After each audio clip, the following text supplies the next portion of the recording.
Naku, wait lang ha. Akyat-akyat naman itong mga hindi imbitado. TMA, akyat. TMA.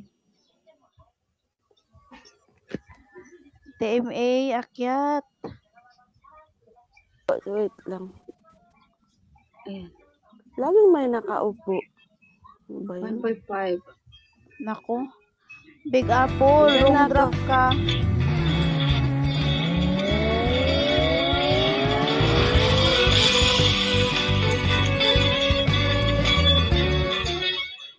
Big Apple, Okay wrong na ako, drop ma'am. ka.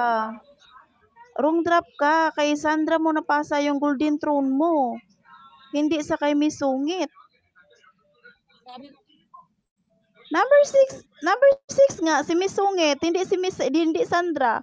Sabi ko sa'yo, ipasa mo sa number 6 kay Miss Sungit. Oo nga, pero hindi mo tiningnan yung pangalan. Number 6. Nako, si Sandra, low level pa lang yun. Level 7 pa lang yun kasi 20k lang yung niya, trade niya. Binaba ko siya kasi wala pang 20k na butal. Number 6 nga, dapat i-confirm mo din yung pangalan kung siya ba talaga ang nakaano sa sa screen mo. Wala akong pagkukulang dito, be, kasi nagbanggit ako kay Miss Sungit. Sabi ko sa'yo kanina na ipasa mo sa number 6 kay Miss Sungit. Yun ang sinabi ko. Hindi mo sinabi na Sandra pala ang nakikita mo diyan sa number 6 sa'yo. Nako. Paano na yan? Nagbagsak na si Miss Sungit sa iyo ng 300. Sandra. Hindi ko alam kung saan na yun si Sandra, be. Wala na siya dito. Umalis na. Kasi nabagsakan mo na ng golden throne eh. Sayang yun ah. Hindi na mahabol yun. Hindi. I-message ko siya. Buti ko mabalik pa yun. Mababa yung level niya.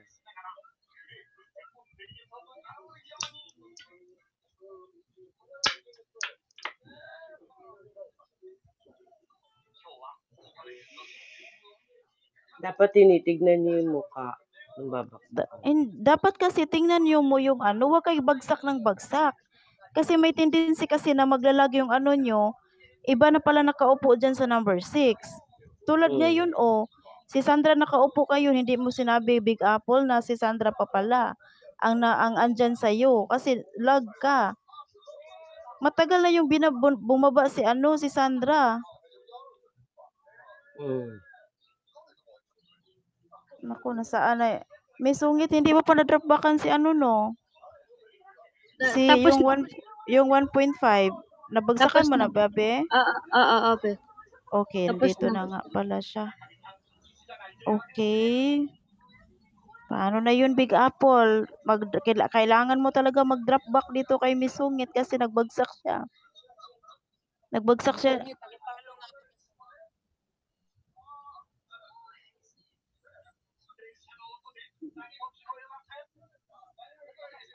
Ay, na-follow na kita, Big Apple.